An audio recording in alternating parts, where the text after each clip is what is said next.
में खान सर को कोर्ट से राहत मिल गई है। खान सर की गिरफ्तारी पर रोक लग गई है। पटना सिविल कोर्ट ने रोक लगा दी है। ये बड़ी खबर, फैजल खान उर्फ खान सर को राहत मिल गई है। कोचिंग सेंटर पर फायरिंग का ये विवाद और लंबे समय से खान सर पुलिस की गिरफ्त से बाहर थे। लगातार उनकी तलाश जारी थी, लेकिन वो नदारद नजर आ रहे थे और अग्रिम जमानत याचिका लगाई गई, सुनवाई हुई और आज फैसला आया। बहुत बड़ी राहत खान सर के लिए, कोर्ट ने जमानत दे दी है। ये बड़ी खबर आपको बता रहे, राहत मिल गई है खान सर को कोर्ट से, ये बड़ी राहत। आपको बता दें कि कोचिंग सेंटर पर फायरिंग और पथराव का ये पूरा मामला है और सीधे तौर पर देखिए, गिरफ्तारी अब नहीं होगी खान सर की, क्योंकि खान सर जिन पर गंभीर धाराओं में मामला दर्ज हुआ, आर्म्स एक्ट और हत्या के प्रयास मामले में उन पर एफआईआर दर्ज हुई थी और इस पूरे मामले को लेकर लगातार पुलिस उनकी तलाश कर रही थी, लेकिन पुलिस की गिरफ्त से बार बार नदारद दिखे खान सर और कोर्ट में याचिका दायर की गई थी और सुनवाई के बाद आज फैसला आया और अब खान सर की गिरफ्तारी पर रोक लगा दी गई है कोर्ट के द्वारा। ये बहुत राहत की खबर है खान सर के लिए, क्योंकि खान सर विवादों में आए थे और इसके बाद कई सवाल उठे कि आखिर खान सर ने झूठ क्यों बोला, आखिर खान सर ने फायरिंग की बात से क्यों इनकार किया। और फिर जब छानबीन होती है, जब कुछ वीडियो सामने आते हैं जिसमें ये पता चलता है कि खान सर के बॉडीगार्ड के द्वारा ही फायरिंग उस दिन की गई थी। खान सर के बॉडीगार्ड भी इस वक्त पुलिस की गिरफ्त में हैं और उनकी जमानत को लेकर 10 जून को सुनवाई होगी, लेकिन उससे पहले आज खान सर के लिए ये बहुत बड़ी राहत की खबर है। खान सर लंबे समय से अब उनका कुछ पता नहीं चल पा रहा था। जब ये पूरा विवाद सामने आया तब से खान सर नदारद थे, अंडरग्राउंड हो गए थे और इसके बाद से ही कई सवाल उठे कि आखिर खान सर छिपके कहाँ चले गए हैं। और इसके बाद उनके द्वारा गिरफ्तारी से बचने के लिए कोर्ट में याचिका दायर की गई थी और कोर्ट की ओर से उन्हें बहुत बड़ी राहत आज मिल गई है। पटना सिविल कोर्ट ने गिरफ्तारी पर रोक लगा दी है।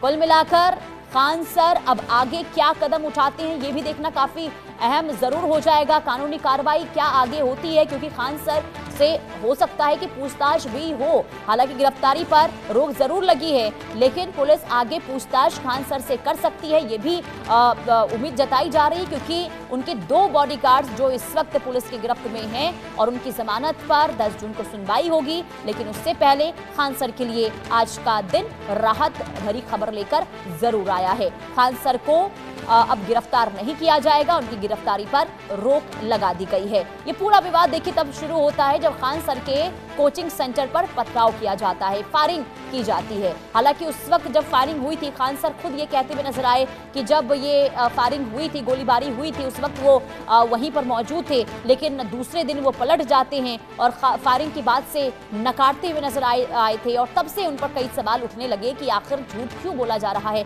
खान सर के द्वारा। हालांकि जब एक वीडियो सामने आया जिसमें साफ तौर पर यह देखा गया कि खान सर के जो बॉडीगार्ड्स हैं, जो उनके गार्ड्स हैं, उनके द्वारा ही फायरिंग की गई, जिसके बाद खान सर ने ये कहा कि आत्मरक्षा में ये कदम उठाया गया। यानी कि पहले बयानों से पलटे, फिर ये कहते हुए नजर आए कि आत्मरक्षा में ये कदम उठाया गया। लेकिन खान सर खुद नदारद दिखे, कभी भी वो खुद मीडिया के सामने आकर कोई बयान देते हुए नजर नहीं आए। पुलिस लगातार उनके ऊपर उनको ढूंढ रही थी, गिरफ्तार करने के लिए लगातार तलाशा जा रहा था, लेकिन वो नदारद दिखे, अंडरग्राउंड हो गए थे। शैलेंद्र कुमार संवाददाता तमाम जानकारी के साथ जुड़ चुके हैं। शैलेंद्र, बहुत बड़ी राहत मिल गई है खान सर को।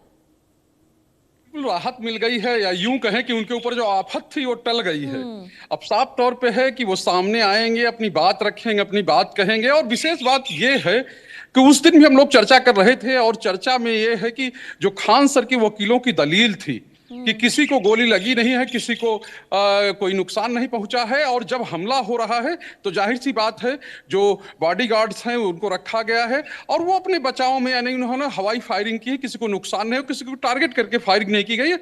और कोर्ट ने यही दलील मान ली है, यही दलील कोर्ट के सामने काम आ गई है और खान सर को जो बड़ी राहत मिल गई है। अब साफ तौर पर है कि अगले आदेश तक उनकी गिरफ्तारी नहीं होगी। और यह यूं कहें कि जिस तरह से पुलिस ने जो आरोप लगाए थे, पुलिस ने जिस तरह से उनका नाम रखा था अपने FIR में और ये कहा था कि उनके इशारे पे ही गोली चली है। आर्म्स एक्ट और कहें कि उकसाने का या कि हत्या का प्रयास का मामला दर्ज किया था। अब एक तरह से कहा जाए कि खान सर को इतनी बड़ी राहत मिली तो जाहिर सी बात है उसको जो पुलिस की दलील है, जो पुलिस की ओर से दिए गए तर्क हैं, उनको कोर्ट नहीं माना है। और साफ तौर पे है जो प्रथम दृष्टया जो खान सर के वकील कह रहे थे उन्हीं को मानते हुए या उनको एक तरह से कहा जाए सत्य पाते हुए या जो कोर्ट को जो लगा होगा उसके हिसाब से कोर्ट की ओर से फैसला आ गया है। और फैसला यह है कि अगला जो आदेश होगा कोर्ट का, यानी बहुत बड़ी राहत है, क्योंकि इस तरह के मामलों में जब हम लोगों की बात हो रही थी, कानून के जानकार हैं, उनका कहना था कि लोअर कोर्ट से यानी सिविल कोर्ट से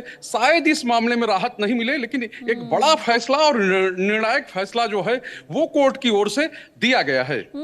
बिल्कुल, देखिए आफत तो टल गई है शैलेंद्र, गिरफ्तारी अब नहीं होगी, लेकिन सबसे बड़ा सवाल ये कि क्या खान सर अब खुद सामने आएंगे? क्योंकि देखिए जब ये पूरा मामला सामने आए तब से ही खान सर कहाँ हैं इसका कोई पता नहीं चल पा रहा था। अब जब गिरफ्तारी नहीं होगी, जब कोर्ट ने ये कहा है कि कोर्ट ने रोक लगा दी है, तो आगे अब खान सर को लेकर क्या उम्मीद है? क्या सामने आकर बयान देंगे वो इस पूरे मामले को लेकर, या फिर पुलिस आगे क्या कार्रवाई करेगी? अब देखिए साफ तौर पे है खान सर लाइमलाइट में रहने वाले व्यक्ति हैं और विशेष बात यह है कि वो जो बोलते हैं, वो जो करते हैं, वही उनको आगे बढ़ाता है, यानी वही उनको आगे ले जाता है। जिस तरह से वो किसी मुद्दे को लेकर अपनी बात रखते हैं, छात्रों को पढ़ाते हैं और समसामयिक मुद्दे हैं उन पर अपनी राय रखते हैं, चाहे वो सरकार से जुड़ा हो, चाहे वो अन्य चीजों से जुड़ा हो, चाहे देश दुनिया से जुड़ा हो, और उन चीजों को अपने हिसाब से समझाते हैं और यही उनकी विशेषता है। तो जाहिर सी बात है कि खान सर जो है अब सामने आए, क्योंकि अभी तक उनके सामने कानूनी बाध्यता थी कि अगर वो सामने आते तो गिरफ्तार होते, लेकिन अब चूंकि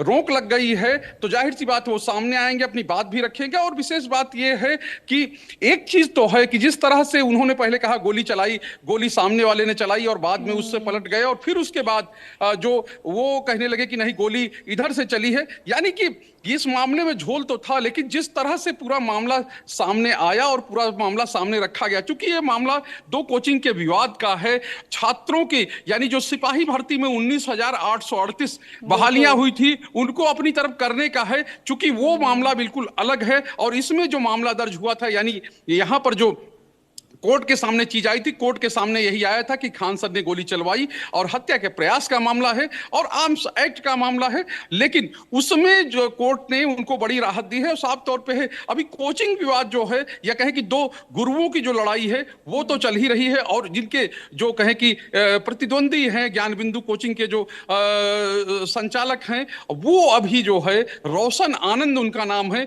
वो जेल में है। अभी उनकी सुनवाई उनकी भी होनी है। सुनवाई खान सर के जो दो गार्ड्स हैं उनके लिए भी अग्रिम कहें कि जमानत याचिका है वो भी दाखिल हुई है, उस पर भी सुनवाई होनी है। और कल वो सुनवाई होगी, यानी 10 तारीख को सुनवाई होगी, तो कल भी कुछ फैसले इसमें आ सकते हैं। इस विवाद से संबंधित जो गिरफ्तारियां हुई हैं उनमें फैसले आ सकते हैं। लेकिन अभी की सबसे बड़ी खबर यही है कि खान सर यानी कोचिंग विवाद जो चल रहा था उसमें जो आरोप खान सर पर लगे थे या पुलिस की ओर से जो मामला दर्ज किया गया था, चूंकि ये मामला एक जो दारोगा की ओर से दर्ज किया गया है, तो साफ तौर पे है कि सरकार की ओर से दर्ज किया हुआ मामला है, पुलिस की ओर से दर्ज किया हुआ मामला है, और उसमें एक तरह से कहें कि बड़ी राहत मिलती हुई खान सर को कहें कि बड़ी राहत। सबसे बड़ा सवाल ये है कि जब अब गिरफ्तारी पर रोक लगी है शैलेंद्र, तो क्या खान सर सामने आकर ये बताएंगे कि आखिर उन्होंने झूठ बोला क्यों? बहुत शुक्रिया तमाम